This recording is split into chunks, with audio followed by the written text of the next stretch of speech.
Hi, my name is Julia, and this is Space Daily News channel. NASA's Juno spacecraft, which was launched in 2011 to explore Jupiter, completed its main science program in 2021 and sent instruments to study the gas giant satellites.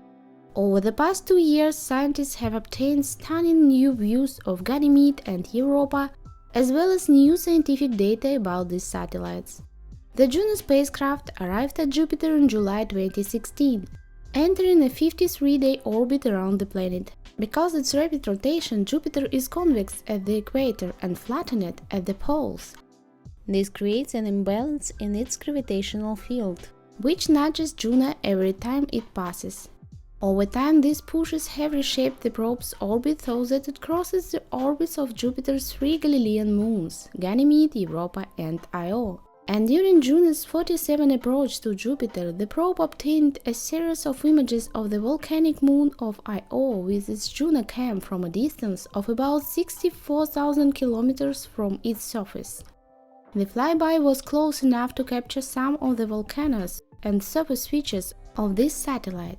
Like our moon, Io has a side that always faces Jupiter, and Juno's wide-angle camera was able to capture images of the backside of Io, that is, the side facing away from Jupiter, throughout 2023, while in a 38-day orbit around Jupiter.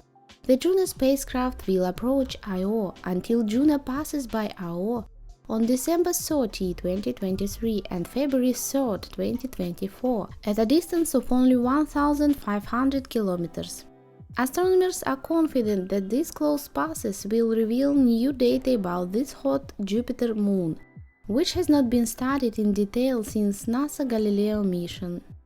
The Juno probe is expected to study how heat is distributed across the satellite and gather data on whether there is an ocean of magma beneath its surface.